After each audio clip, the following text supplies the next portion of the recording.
Hello everyone, I'm Gkinni and I'm a book and paper conservator at the National Library of Greece. I will talk about participating in the ICCROM's Archive Collection Matter workshop and the outcome of that, our field project Hidden Stories of Recycling at the National Library of Greece. So, a few things about our Collections Matter project. I was first informed about this project in March 2022 when IAC hosted a meeting for its fellows together with ICCROM representatives. And just a month afterwards, there was a call to participate in our Collections Matter project. And to quote ICCROM's website, Our Collections Matter was launched in 2020 to accelerate, increase, and amplify activities that support sustainable development. Heritage collections can contribute to a sustainable future in a significant way, but not without scaling up our efforts to connect them more efficiently with the challenges we see around us. Many collections-based organizations are interested in doing so, but are not sure where to start or what tools to use, and it's time to act together. Within the program, everything worked as a loop. Each participant was acting as a liaison for their institution. So as a participant and liaison, I had to keep the library informed and involved in the project that included several meetings. So we had 5 meetings within the workshop with the ICCROM team, starting in May 2022. The last meeting was in January 2023. And after each meeting, I gave feedback to the conservation team and the collection managers. The working methodology was to have time to brainstorm and work as groups with our collections, of course. And then I had meetings with our Director General when necessary to get the final approval for our actions. Then our progress within the library was communicated to the next meeting with the ICCROM team. So what did the our Collections Matter project involved? We participants were expanding knowledge and comprehending the SDGs, and of course the our Collections Matter toolkits. We had some time to brainstorm, a lot of time to exchange ideas, a bit of consulting, and of course lots of networking. In our first meeting, the kickoff meeting within the National Library, I updated the conservators about the program and discussed the SDGs. And the benefits of that was that several ideas were discussed among conservators for actions regarding recycling, waste management, conservation of materials that might be harmful in their disposal, and of course ways to improve our practices within the lab. Within this meeting also we set criteria and preconditions for our program, and that was to use our collection, to be manageable within our own resources, to execute it within the time frame of the Our Collections Matter project, and that was 6 months, and for all conservators to participate, and of course we had to involve the public. I have to say that it is always nice to have some time off everyday work and examine new ideas and new perspectives. And that's what this project is about. So during our meetings, we took some time to discuss and reflect on how we should communicate our collection's unique nature and identity to the wider public, other than researchers. And how do we make our collections relevant? And also, how do we make reusability relevant? The more we were getting familiar with the project and examining our collections, the more questions were raised. Collections managers were reflecting on how many objects are identified as crafted or created with reused materials within our collections. How do we communicate them sufficiently and how? How we raise their uniqueness and praise their used parts? And for us conservators, we were thinking about how can we approach their treatments and how these treatments were approached in the past. For example, do we remove parts that are reused or keep them despite their fragile condition? Or if possible, should we restore reused parts that were removed in the past, but we still have them? As you can imagine, each case is different and treated differently through the times. Do we acknowledge and share the findings of their identity and biography to the researchers? And also, how often do we collaborate with collection managers on conservation decision-making of such objects? After a few weeks of working with our project, we finally launched our project, and it is an educational program. The title is Hidden Stories of Recycling at the National Library of Greece. And here you can see our invitation as it appeared in our website and social media. The narrative for this program was that recycling and reusability is not a new practice. The use of available material has been common practice in ancient times. Historical objects from the moment of their creation until today have undergone interventions and modifications in order to reach our hands in their present form.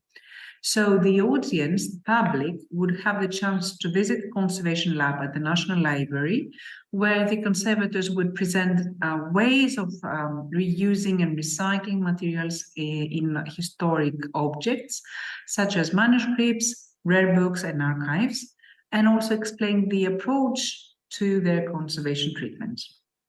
This program was implemented for the first time during the European Conservation Days in 2022. A few words about the program. It was addressed to the wider public. In practice, one had to book a place online, and we formed 3 groups with about 15 participants per group. So within one day, we had 3 programs running. The program involved demonstration and presentation of objects from our collections, narratives, and discussion with the public. And it was divided in 4 sections, as you can see here, under 4 different topics: manuscript waste and textiles in bindings, reuse of substrates, the case of palimpsest, change of use, and paper, a product of recycling. These are collection matter field projects address the SDGs targets that you can see here. You can find further information on these targets on the ICCROM website.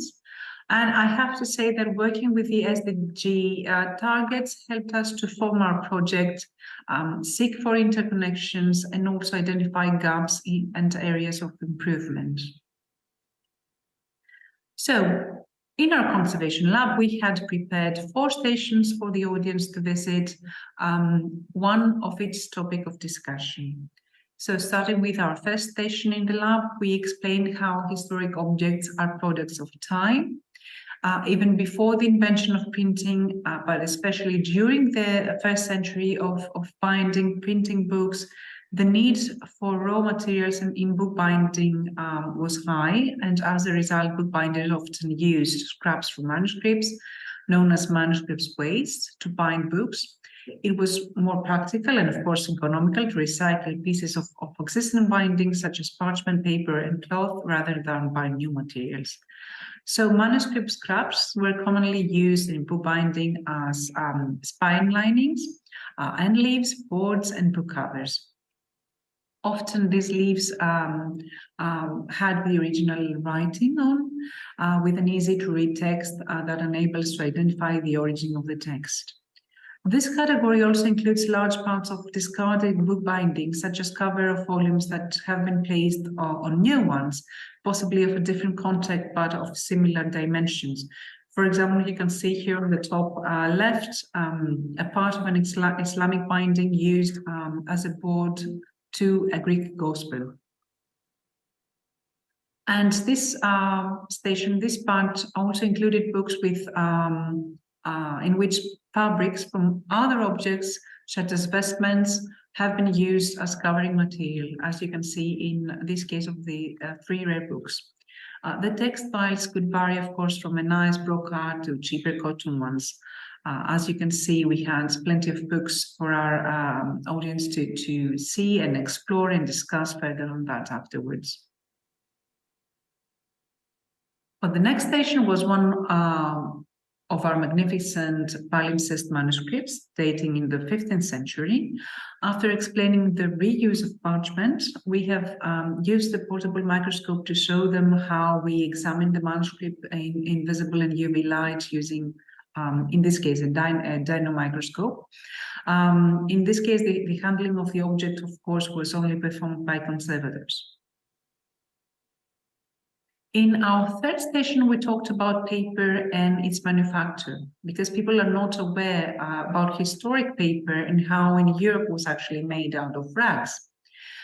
In fact, it was a powerful industry with multiple stations in the cities for collecting rags and supplying the paper makers. In Europe, hemp and linen rags were the main source of pulp, but of course, cotton eventually taking over. We discussed the origin of paper, the paper-making process in Europe, the watermarks, and the increasing needs for fabrics and rags to make paper, and also interesting stories, for example, how paper was connected with the outbreak of the plague in 1348. And that takes us to our final station, where we discussed the change of use for a book. We started showing different examples, such as this book, for example. It looks ordinary with a 18th, 19th century leather binding, but in fact, it turned out to be a box to hide precious belongings. The hole in the spine of this book looked quite big. When we further examine it, it seems like it was caused by a bullet that was found in the text block. The book was an accidental victim, probably, of the civil war that took place in Greece in 1944, just after the Second World War.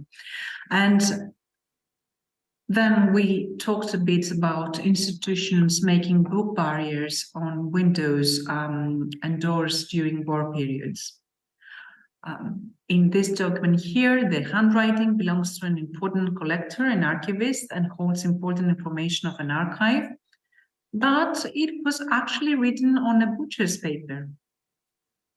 And finally, this printed document was used as a paper support for a letter by Lester Stanhope in January 1824, informing John Borrowing that Lord Byron was expected to join them in Mesologi in one of the most important battles for the Greek Revolution.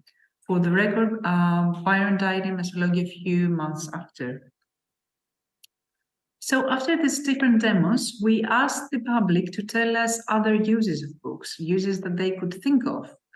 And they came up with dozens of ideas. And I'll just mention just a few of them, like bedside table, table leg, stopper to keep the door window from opening, for flattening paper like roll posters, weights for gymnastics, especially during the pandemic, writing pads, ruler, mouse pads, coasters and placemats, fans, head shade, mosquito repellent, to host 3D works of art, decoration, place them on the top of the head for posture improvement, and so many others. So some points raised during the program were the nature of historic objects and their materiality, objects' identity and authenticity, reusability of materials through time as a standard practice, the library collections and the similarities that it holds with private collections and family heritage that we have in our houses, and also acknowledge the production practices and the history within its historic objects. Our project was very well received by all participants, and we had excellent comments afterwards. We are planning to repeat it at regular intervals. So the benefits from participating for the library was that the SDGs were further discussed among some of the library professionals and, of course, with the public. it is important that we became familiar with the Our Collections Matter Toolkit. The toolkit is a very powerful tool because regardless if your institution fits to a particular case study or not, you can explore case studies, and they have such diversity that you can build on your background and expand your approach on different levels. And finally, we had the chance to start discussing about officially incorporating SDGs in our institutional policies. So just to recap, the ICCROM Our Collections Matter workshop allowed participants to come together and learn from each other, resolve problems and share knowledges and practices and also their concerns and difficulties. The organizers they were really more than generous in sharing their knowledge and experience with SDGs, and that really helped us and provided a good insight on the possibilities and advantages of working with the SDGs. And as a result, this allowed the participants, to work enthusiastically with our projects in our own institutions. For our project at the National Library, it really allowed us to take time and examine our collections and acknowledge the possibilities of research and narratives that we have. Questions were raised and ideas were discussed, setting new challenges on how should we make our collections matter and how should we promote our work. The possibilities of working with the SDGs within our institutions are really numerous, and since they can be adjusted to each institution's background and character, you can understand, the possibilities that you have. Our educational program was just a fraction of what we can do in the future, but still it really provided an excellent start. Moreover, for the conservation team, it was important that the role of conservation as a multi-layered profession was raised in identifying history and connecting it with living history. And also the project aroused a discussion on conservation decision-making in some of these objects. We had the chance to discuss treatments and research approaches and exchange ideas on materials and techniques that we could further use. So thank you so much for your attention. Many, many thanks to the organizers that allowed me to present my paper online. I'm so sorry that I couldn't make it. And for the Gkinni ones that they are attending the conference in person, have a great time. I'm looking forward for your questions.